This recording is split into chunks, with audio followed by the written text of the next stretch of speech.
What is your mother doing here? We have no room. My wife yelled at me. You know that feeling of the ground falling away beneath your feet? Of watching everything you've built crumble in a matter of seconds? That's exactly what I felt when my wife screamed those words in my face at the door of our Seattle home on a rainy March afternoon. What is your mother doing here? We don't have room. Her tone was sharp, her eyes pure contempt. My mother stood there on the wet sidewalk, 2 old suitcases in her hands, and that lost look of someone with nowhere else to go. In that moment, I realized my life was about to be turned upside down, and that the choices I made in the next few minutes would define the kind of man I truly was. Let me tell you how I got there. My name is David. I'm 38 years old, and I've always considered myself lucky. I got a decent job at a tech company in Bellevue. Married Jennifer, a marketing manager with that strong presence that drew me in from the first moment. We lived in a 2-bedroom apartment in a good area of Seattle. Not fancy, but comfortable. We paid almost $3,000 a month in rent, which was standard around here. We had our plans, our routines, our dreams of one day buying a house with a yard for dogs, which we didn't yet have. My mother was always a strong woman. Widowed since I was 15, she worked as a nurse for over 30 years to raise me alone. She never complained, never asked for anything. She lived in a simple house in Tacoma, about 40 minutes away, and I would visit her every Sunday. It was our sacred ritual. We would have breakfast together. She would make those pancakes I'd loved since I was a child, and we would talk about everything. Jennifer rarely went with me on these visits. She always had some commitment, some urgent project, some elaborate excuse. The first sign that something was wrong came one Sunday in January. When I arrived at her house, I found the front door unlocked. I called out for her and found her in the kitchen, staring at the switched-off stove, as if waiting for something that would never happen. She looked confused, disoriented. It took me a few seconds to realize she'd put an empty pot on the stove and forgotten to light it. When I asked if everything was okay, she smiled and said she was just tired. But that smile didn't reach her eyes. Over the next few weeks, things got worse. My mother started forgetting appointments, constantly losing her keys, sometimes calling me 3 times a day to ask the same question. I tried to ignore it, rationalize it, tell myself it was just stress, just getting older. She was 62, not that old. But deep down I knew that fear we don't want to name was growing inside me like a silent tumor. Until, at a routine appointment, the neurologist confirmed what I'd already suspected: early Alzheimer's. The word fell across the room like a death sentence. The doctor was blunt. He said she was still in the early stages, but that she would need constant monitoring soon. He talked about medications that could slow the process, the importance of structured routines, and how she shouldn't live alone anymore. I heard it all as if underwater, everything muffled and distant. How do you process the news that your mother, the woman who taught you to tie your shoes, who held you when you were afraid of the dark, who gave up so much for you, was beginning to fade? When I told Jennifer that night, her reaction was pragmatic. She asked about the care plan, about skilled nursing facilities, about how much it would cost. There were no tears, no comforting hug I needed. Just a cold analysis of logistics and numbers. She researched some nursing homes in the area, showed me prices ranging from $4,000 to $8,000 per month, and concluded that we needed to consider more affordable options. I visited 3 of these places. The first, which cost $4,500 a month, smelled of disinfectant and despair. The hallways were narrow, the walls a hospital-like white that hurt the eyes, and the residents sat in rows of wheelchairs in the common room, staring at the television without really seeing. A woman cried in the corner, calling for someone who never came. I left wanting to vomit. The second place was a little better, cleaner, more organized, but it had that warehouse atmosphere of old people waiting to die. The third was good, really good, with beautiful gardens and an attentive staff. But it cost $7,800 a month. It wasn't enough. That's when I made the decision. My mother was going to live with me, with Jennifer and me. We had a guest room that we barely used. Yes, the apartment would be cramped. Yes, we would have to make adjustments. But she was my mother. How could I put her in one of those places when I could take care of her? When I told Jennifer, I thought she would understand. I thought that, despite her coldness on the subject, she would recognize that this was the right thing to do. I was completely wrong. The fight we had that night was the worst of our relationship. Jennifer said I was being irrational, emotional, and that I hadn't thought through the consequences. She argued that we had our own plans, that we wanted to start trying for children soon, that having my mother living with us would completely change our dynamic. She talked about privacy, about how our social life would suffer, about how difficult it would be to have friends over with someone with Alzheimer's present. Each argument she made was like a knife stabbing me in the chest. I tried to argue. I talked about how my mother had sacrificed everything for me, about how it was now my duty to care for her. Jennifer countered that I was confusing filial duty with martyrdom. She said there were professionals trained to handle this, that I lacked the expertise, that I was putting myself in a situation that would consume me. And then she dropped the bombshell. If your mother comes to live here, I'm leaving. She stood there in the kitchen, arms crossed, with that determined expression that left no room for negotiation.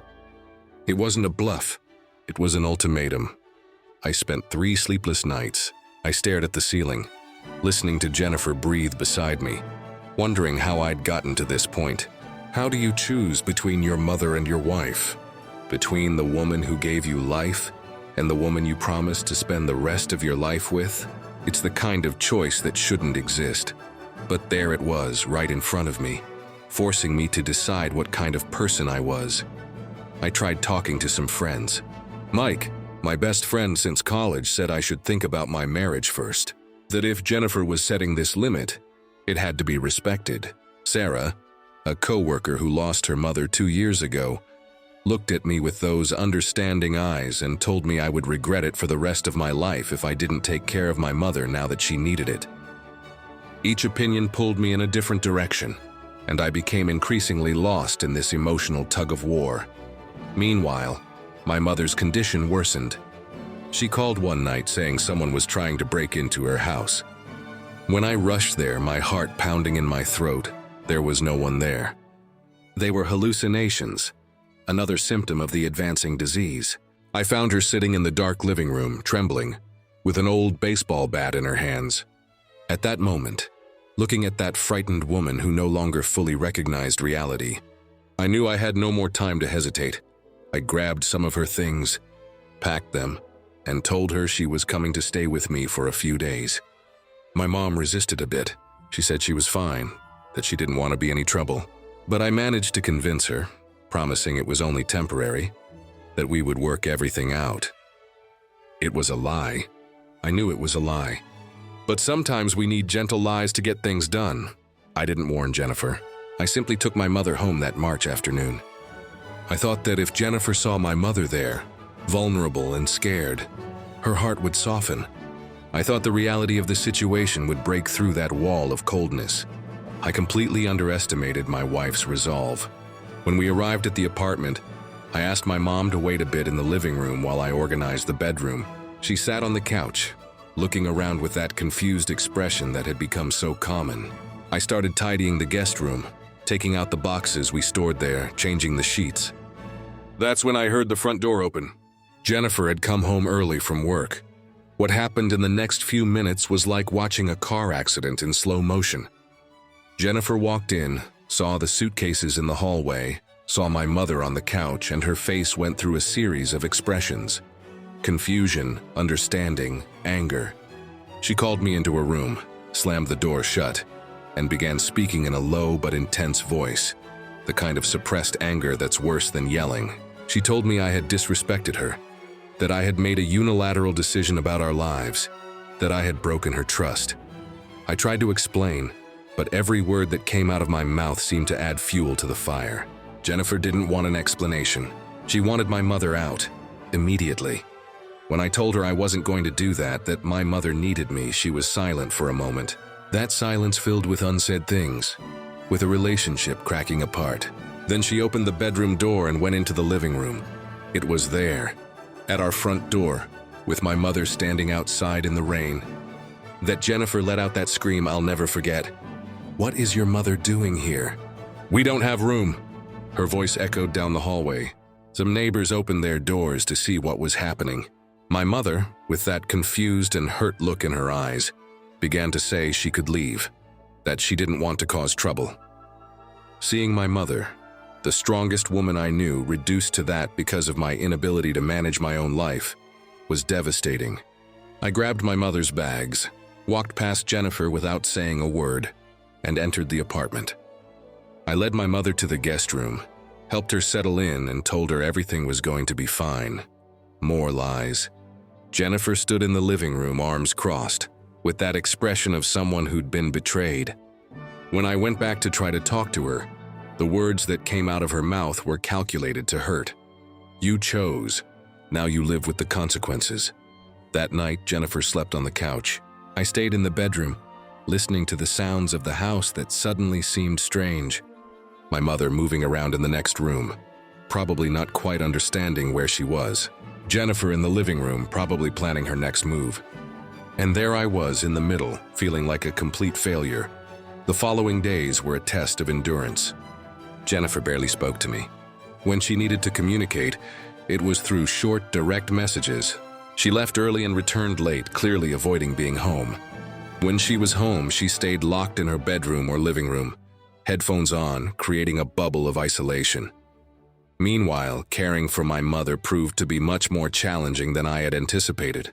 She would wake up in the middle of the night thinking she needed to go to work. She would forget where the bathroom was. Sometimes she would call me by my father's name. One morning I found her trying to cook at 4 a.m, with all the burners on but nothing on them. The fear of leaving her alone for even a second became a constant. My work began to suffer.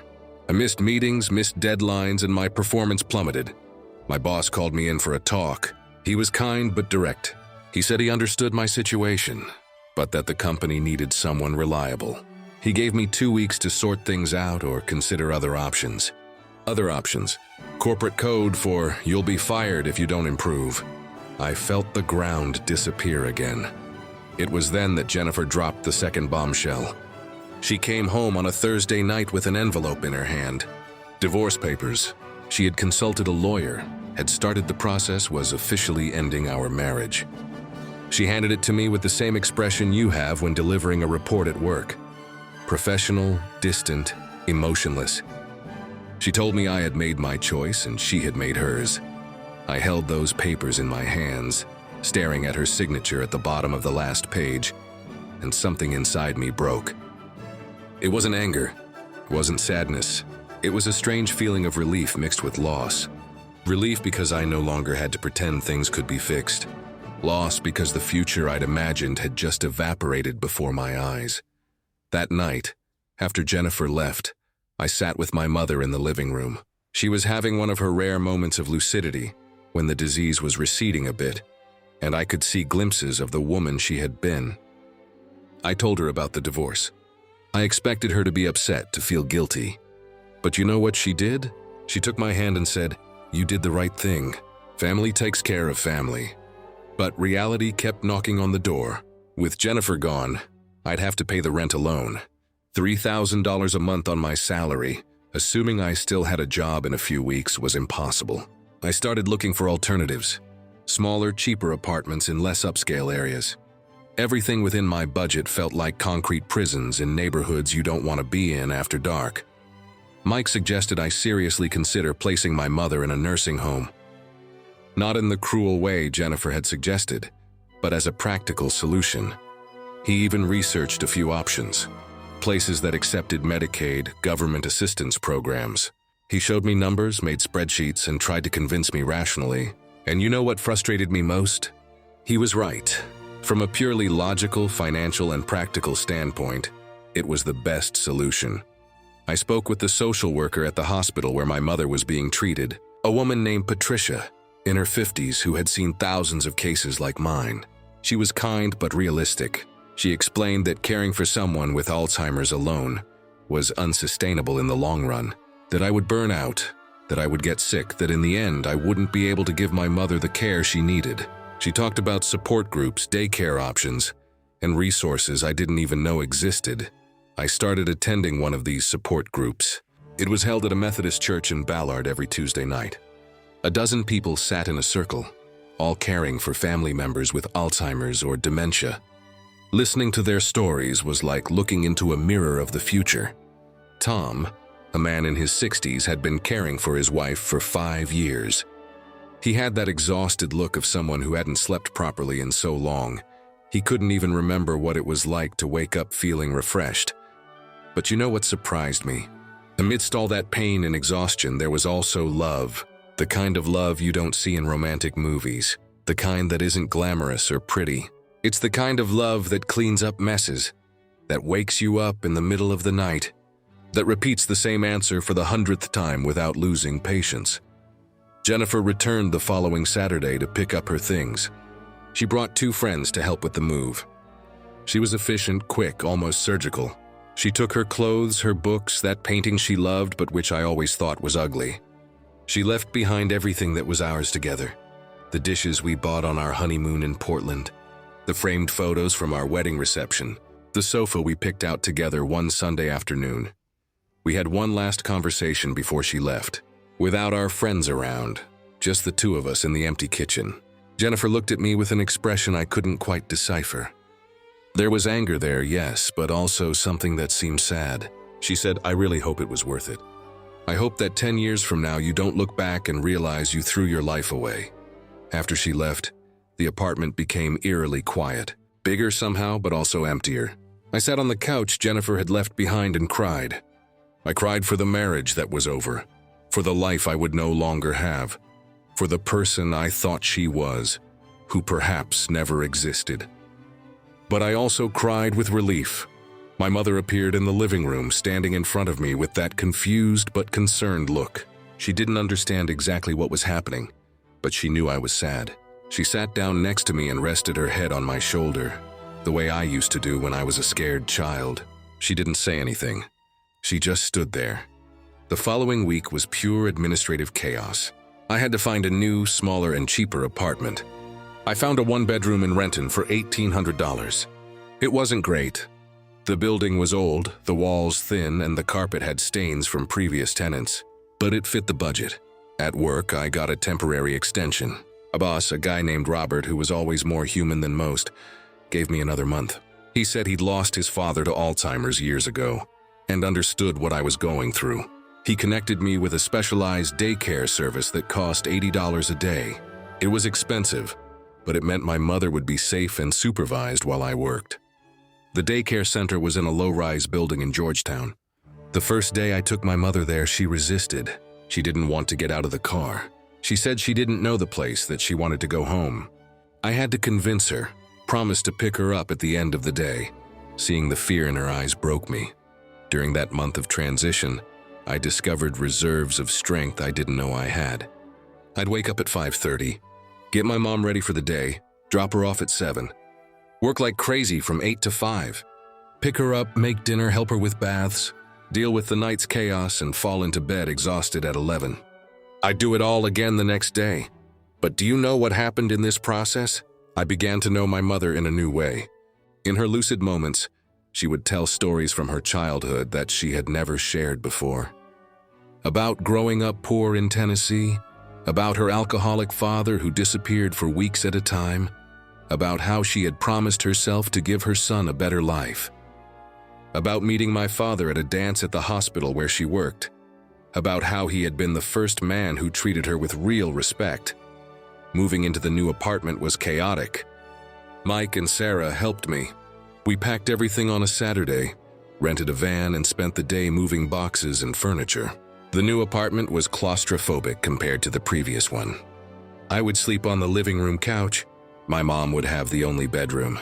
It was around this time that I met our neighbors. The apartment next door was occupied by a Chinese woman named Mrs. Chen, who was in her 70s and lived alone. She heard my mother having a confused episode one night and knocked on the door in concern. When I explained the situation, she wasn't bothered. On the contrary, she offered to help. She said she had cared for her own mother with dementia years ago and understood the challenge. Below us lived a young gay couple, Brandon and Marcus. They were baristas at a coffee shop on Capitol Hill and had that warm, welcoming energy you rarely find. When they found out about my situation, they started bringing me coffee in the morning. offered to help with groceries, and became true friends. This makeshift support network became my lifeline. Because the truth is, no one can do it alone. No matter how strong you are, how determined, you'll eventually break if you don't have people to hold you up when your legs give out. There was a particularly difficult night about 2 months after the move. My mother woke up completely disoriented, agitated, and aggressive. She didn't recognize me. She thought I was a stranger trying to hurt her. She screamed, tried to hit me, and hid in the closet crying. Took me over an hour to calm her down. When I finally got her back to sleep, I collapsed in the bathroom. It was Marcus who found me. He'd heard the noise and was worried. He knocked on the door, came in when I didn't answer, and found me sitting on the bathroom floor, completely devastated. He didn't try to cheer me up with empty words. He just sat beside me on the cold floor and stayed there with me in pain. At work, despite my best efforts, things remained difficult. I was delivering the bare minimum. My creativity had dried up. After 4 months of this situation, Robert called me in for a difficult conversation. The company was making cuts. He had managed to include me in a severance package that was better than being simply fired. It offered 3 months severance pay and continued health insurance for 6 months. Losing my job should have been devastating, and it was in a way, but it was also a strange kind of freedom. I no longer had to pretend I could balance everything. I used part of my severance pay to pay 3 months' rent in advance, creating a small buffer. With the rest, I covered medical expenses and started looking for alternative sources of income. Freelance work, consulting, anything that gave me flexibility. It was around this time that my mother's health began to decline more noticeably. Her moments of lucidity became more rare. She began having difficulty with basic tasks like dressing and eating alone. The day care center suggested she might need a more intensive level of care. Patricia spoke with me again about long-term options. I visited a few more nursing homes, this time with a different perspective. I wasn't looking for the perfect place because it doesn't exist. I was looking for the place where my mother would be safe, cared for, and where I could visit her every day. I found one in Kent, 20 minutes away. It was modest but clean. The staff seemed genuinely caring, and the cost was covered by Medicaid. The decision to place her there was the hardest I've ever made. Harder even than choosing between her and Jennifer, because it felt like giving up, breaking that implicit promise that I would care for her until the end. Tom from the support group said something that stuck with me. Caring for someone doesn't mean doing everything alone until you destroy yourself. Sometimes caring means making sure the person you love is in the best place possible. The day I took my mother to the home, she was having a relatively good day. She asked where we were going. We said it was a new place where she would be staying for a while, where there would be people to care for her. When we got there, the staff was incredible. They showed her her room, introduced her to the other residents, and made a point of immediately including her in activities. Before leaving, I sat with her in the small garden behind the building. She was looking at the flowers, touching the petals with that childlike curiosity that sometimes surfaced. I took her hand and said, "I love you, Mom. Everything I've done was because I love you." She looked at me, and for a second those confused eyes became clear. She squeezed my hand and said, "I know, son. I've always known." It was the last moment of true clarity we had. For the next few months, I visited my mother every day. Sometimes she recognized me, sometimes she didn't. It didn't matter. I was there. I brought her flowers, old photos, and played her favorite songs. Sometimes she responded. Other times she just stared into space. It was during one of these visits that I received an unexpected connection. It was Jennifer. We hadn't spoken since the divorce was finalized 6 months earlier. She called to say she'd been thinking a lot about everything that had happened. She didn't apologize exactly, but she admitted that perhaps she'd been too harsh. She said she'd met someone new, that she was happy, but sometimes she thought about me and hoped I was okay.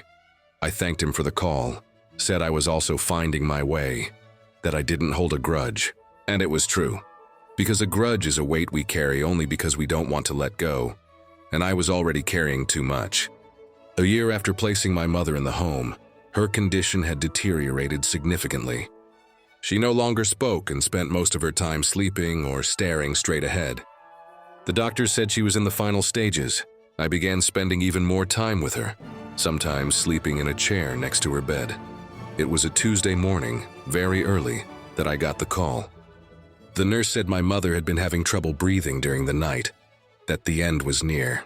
I got there as quickly as I could. I held her hand, rested my forehead against hers, and said everything I needed to say.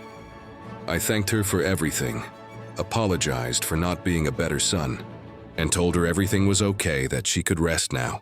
She died with my hand in hers. At 9:23 in the morning, in a quiet room bathed in soft light from the window. It was peaceful. After so much suffering, so much fear, so much confusion, the end was gentle. I stayed there with her for over an hour, just holding her hand, which slowly grew cold. The funeral was small. A few of her friends who were still alive, colleagues from the hospital where she worked, Mrs. Chen, Brandon and Marcus, Mike and Sarah. I spoke about my mother, her strength, and the sacrifices she made. I cried in front of everyone without shame because she deserved every tear. In the months after her death, I found myself processing everything that had happened. I had lost my marriage, my job, my financial stability, but I had gained something too. I had learned that real love isn't easy. It isn't convenient. It doesn't come without a cost. It's dirty, it's difficult, it's exhausting. But it's also the most important thing we can give each other. I started writing about my experience, at first just for myself, as a way to process it. But then I realized that maybe my story could help others. I started a blog and started sharing not only the good parts, but also the mess. The response was overwhelming. Hundreds of people wrote to me saying they were going through the same thing. The blog grew, and I became an unexpected voice in the world of caregivers. I was invited to speak at conferences, write articles, and consult on public policies related to elder care. My personal tragedy had become my mission. 2 years after my mother's death, I was at an event in Portland when a woman approached me. She was in her 40s with tired eyes and that expression of someone who was going through exactly what I had. She said she was considering placing her father in a home but felt guilty. She asked if I thought I had made the right choice. I looked at her and told her the truth. There is no right choice. There is only the choice you can live with, the choice that will allow you to look in the mirror in 20 years and know you did the best you could. For me, it meant giving up a lot of things. But it also meant not giving up on the person who taught me what it means to not give up. Today, I look back and see clearly that that moment at the apartment door, with my wife screaming and my mother standing in the rain, was the turning point in my life. It was when I had to decide who I really was. And I chose to be someone who doesn't abandon the people I love, even when it's hard. Especially when it's hard. My life now is completely different from what I imagined. I don't have the corporate career I planned. I don't have the traditional nuclear family, but I have peace. I know that when my mother needed me, I was there. I have memories of those last years that, though painful, are precious because they were shared with full presence. Jennifer moved on with her life. She remarried, I heard. She has a successful career. I hope she's happy. I truly do. Because she also made the choice that made sense for her. I still live in Renton. The apartment is no longer a temporary place, it's become home. Mrs. Chen still brings soup. Brandon and Marcus still show up with coffee. I've built a life that isn't glamorous, but it is honest. And you know what I discovered? That the question, "What is your mom doing here?" had a very simple answer. She's here because this is where she belongs. Because family isn't about convenience or physical space. It's about making room in your heart, in your life, in your daily life for people who need you. So was it worth it? That question Jennifer asked still resonates sometimes. And my answer is, worth it isn't the right metric. The right question is, can you live with yourself afterward? And I wake up every day and can look at myself in the mirror without looking away. I learned that courage isn't about not being afraid. Courage is being afraid of losing everything and choosing to do the right thing anyway. My mother taught me this my entire life through actions, not words. When she worked double shifts, when she turned down invitations because she had to save money, when she chose to stay home with me because she knew I needed her. There's a specific moment that comes back to me every now and then. It was a week before she died. I was sitting by her bedside, reading aloud from one of her favorite books, even though I knew she probably wasn't processing anything. Suddenly, she squeezed my hand. It was such a small movement it could have been just a spasm. But when I looked at her, I saw a tear slipping down her cheek. And in that second, I knew with absolute certainty that somewhere deep down she knew she wasn't alone. This moment is worth more than any promotion I could have gotten. Worth more than the spacious apartment. Worth more than the marriage that would have turned into resentment because it was based on a version of me that wasn't real. In the support groups I lead now, I see this struggle play out repeatedly. People are torn between their current obligations and their emotional debts. And what I always say is there's no manual. There's no single answer. What worked for me might destroy someone else. What I'm trying to convey now, through my talks and writing, isn't that everyone should do what I did. It's that everyone should make a conscious choice, based on their values and actual circumstances, and then live with that choice without racking themselves with unnecessary guilt. I started getting involved in political advocacy. I testified at state hearings about the need for more resources for family caregivers. Because my mom isn't coming back, maybe I can make it easier for the next person in that situation to have a less brutal path. Mrs. Chen said something profound to me a few months ago. We were having tea in her apartment as we do every Sunday. She looked at me and said, "In China, we have a saying, the greatest honor is to hold your parents' hands as they leave this world, just as they held yours when you arrived. You gave that honor to your mother." She left knowing she was loved. I thought about it for days. How many people die alone, confused, scared? How many families fall apart not for lack of love, but for lack of resources? The system breaks people, and then we're blamed for breaking them. Brandon asked me the other day if I regretted anything. I stopped and really thought. I regret not learning more about Alzheimer's sooner, not building a support network sooner, trying to do it all myself, not being more honest with Jennifer. I paused. But I don't regret the fundamental decision. Marcus had tears in his eyes. He said that when his grandmother was dying, he was in New York chasing dreams. He didn't return to Florida until it was too late. He said he lives with that regret every day. And I understood that my story, as painful as it is also a story of peace. Freelancing turned into something bigger. I started a consulting firm focused on helping companies develop better policies for employees who are caregivers. I helped 3 tech companies in Seattle implement leave policies. It's not much, but it's a start. The blog now has over 100,000 monthly readers. I receive dozens of emails a week from people sharing their stories. I respond to each one when I can, because I know what it's like to be in that dark place, feeling like you're failing when you're actually doing something incredibly difficult. One letter resonated deeply with me. It was from a woman in Iowa named Susan. She was caring for her mother with dementia and her father with Parkinson's while working full-time. She wrote, "Finally someone understands. Finally someone tells me it's okay to want to give up sometimes. It's okay to cry. It's okay to feel angry and then hate yourself for feeling that anger. That's what I'm trying to build now. Not magic solutions because they don't exist, but community, connection. The recognition that what we're doing is important, it's difficult, and it should be celebrated. It's been 3 years now since my mother died. Grief has changed over time, not less but different. Less acute, more embodied. Some days I go hours without thinking about her, and then I feel guilty.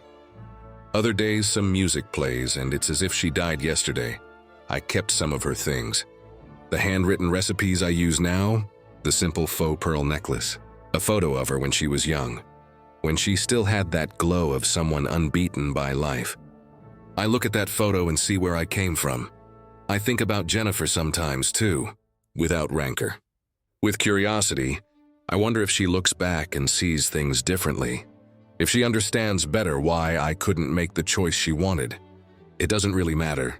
Her opinions on my choices don't define their value.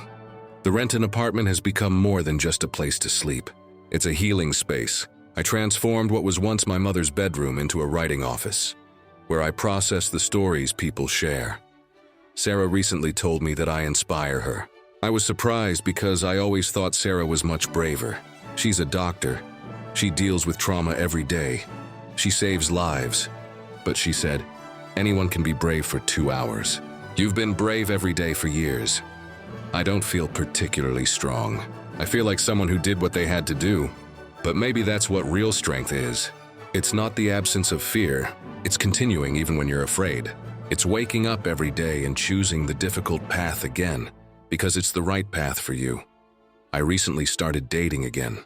I met a woman named Lisa at a conference. She's a lawyer and has gone through her own journey as a caregiver. There's something comforting about being with someone who understands. I don't know if it will work out. I'm still learning who I am in this new version of my life. Mike got married and is expecting his first child. The other day he called me and said he was thinking about fatherhood. He asked me how I think my mother would feel. I thought about it and said, I think she would be proud, because I became the son she raised. And I truly believe this. My mother didn't raise me to be rich or famous. She raised me to be decent, to be loyal, to understand that people are more important than things, that presence is more valuable than gifts. Advocacy work has taken me to unexpected places. I've spoken in Congress, I've been interviewed on podcasts. I've appeared in a documentary. None of this was the plan. But life takes you where you need to be. Every time I tell my story publicly, it's difficult. It's reopening wounds that never fully heal. But it's also liberating. It's transforming private pain into public purpose. I have critics, people who say I romanticize family care, that I ignore brutal realities. I hear them. Some criticism is valid. I don't want anyone to feel guilty for making different choices. I don't want my story to become another instrument of judgment. My goal is to expand the conversation, to get people thinking about what really matters, to challenge the idea that success is defined solely by money and professional titles. Success can also mean waking up knowing you lived your values, even when it cost you dearly. Brandon is facing his own crisis right now. His father, whom he hasn't spoken to in years because of homophobia, is ill. The family is pressuring Brandon to reconcile. He came to me clearly broken. I didn't give easy advice. I just said, you need to make a decision that allows you to live with yourself afterward. If you go and can't forgive, at least you won't forever wonder what if. If you don't go and make peace with that choice, that's okay too. He decided to go. I admire his courage to confront something so painful. Each of us is fighting battles the others don't see. Each of us is trying to balance loyalty with self-preservation, love with boundaries. My biggest fear now is about the future. About when I'm old, when I need care. Who will be there? I don't have children. The chosen family I've built is wonderful, but it's asking too much to expect them to take on what I took on for my mother. So I work to create a better system, knowing that one day I will depend on it. Is it selfish? Perhaps, but it's also pragmatic. None of us escape aging. None of us are immune to the possibility of illness, dependence, or vulnerability. The question isn't if we'll need care, but when and from whom. Mrs. Chen is 83 now. She's slowing down, becoming more frail. The other day she fell and Brandon found her.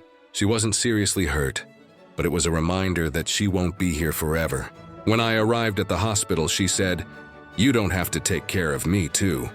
You've already done your part." But how do I explain that caring for her would be an honor? Would it be repaying some of the kindness she's shown? This is the cycle. We receive care when we're young, give it when we're able, and receive it again when we're old. At least that's how it should be. But we've broken this cycle. We've transformed families into economic units rather than support networks. We value independence over interdependence. There are times, late at night, when I can't sleep, when I wonder what it would have been like if I'd made different choices. If I'd chosen Jennifer, kept my corporate career, I'd probably be in a bigger house. Maybe I'd have kids, a more impressive title. But would I be happy? Would I be me? I can't imagine that version of me without a shadow of regret. Without wondering about my mother's final years, the memories she wouldn't have had, the conversations we wouldn't have had, that last handshake as she died. You can't buy back time. You can't bargain for lost moments. You can't decide 10 years later that you should have done things differently and recover what you missed. Choices permanently close doors. The question is which ones you're willing to let close. I went to intensive therapy the following year. It was necessary. I had to process not only the grief but also the trauma. My therapist, Dr. Rodriguez, who had cared for her own mother with Alzheimer's, was instrumental. She said, "Grief isn't just about the person we lost. It's also about all the versions of the future we lost. You're grieving for your mother, but also for the life you could have had, for the marriage that could have lasted, for the person you were before, and it was. It is. Grief has no finish line. There's no day you wake up and it's done. It's more like learning to carry a weight that gets a little lighter, but never goes away. You just get stronger. Sarah introduced me to a group that does therapeutic hiking in the mountains. Every Saturday, people dealing with various types of grief meet and walk together. There's no obligation to speak, but there's something healing about being in nature, about physical movement, about being with people who understand. It was on one of these walks that I realized something important. I was looking at Mount Rainier in the distance, that massive mountain dominating the horizon, and I thought, my mother is like that mountain now, always present on the horizon of my life, shaping the landscape but no longer physically here, and that's okay. The blog now includes contributions from other caregivers. It's become a larger platform. There's the woman in Texas caring for her husband with ALS, the man in California caring for his adult son with a disability, the grandmother in Maine who took on her grandchildren. Each story is different, but they all share that quality of love tested by fire. I've learned that everyone has their own version of this journey. Some choose to care at home until they can't take it anymore. Others place their loved ones in foster care from the start. Some do both. Neither is wrong. They're all doing the best they can. What matters isn't the specific path each person chooses. What matters is that the choice is made consciously, with love, and with acceptance of the consequences, and that we stop judging each other for decisions we should never have to make alone in the first place. Society fails us. It fails our elders. It fails families. It fails by making aging an individual burden rather than a collective responsibility. And until we change this systemically, each of us will continue to face these impossible choices. But as we work toward this larger change, we can at least be kind to each other. We can offer understanding instead of judgment. We can build communities that catch people when they fall. We can remember that we will all eventually be in a position where we need care. Today, when I look back on that rainy day in March, I clearly see the moment that defined who I would become. It wasn't the perfect choice. It wasn't the easy choice. But it was my choice, and I can live with it. My mother taught me that family takes care of family, that presence matters, that some things are worth more than money or convenience, and even though she's no longer here to see it, I live by these values every day. Jennifer was right about one thing. It completely changed my life. But she was wrong about another. It wasn't throwing my life away. It was finding my real life, the life that had true meaning, hidden beneath all the superficial expectations and plans. So when people ask me if it was worth it, I say, worth it isn't the right question. The question is, can you look yourself in the mirror? And I can, every day. So what about you? What difficult choices are you facing now? What values truly matter when everything is at stake? Because one day, inevitably, you will be at that crossroads, and the person you choose to be in that moment will define the rest of your life. Choose wisely, choose with love, and choose with the certainty that you can live with the consequences. If this story touched you in any way, if you're going through something similar, leave a comment. Tell your story. Share your pain, your doubts, your victories. Because no one should have to go through this alone. And who knows, maybe your story will help someone else reading this right now, feeling as lost as you do. And if you're not yet subscribed to the channel, subscribe now and turn on the notification bell. Because every week I bring you real stories from real people facing life's toughest challenges. Stories that will make you think, feel, and perhaps see your own life differently. See you in the next video.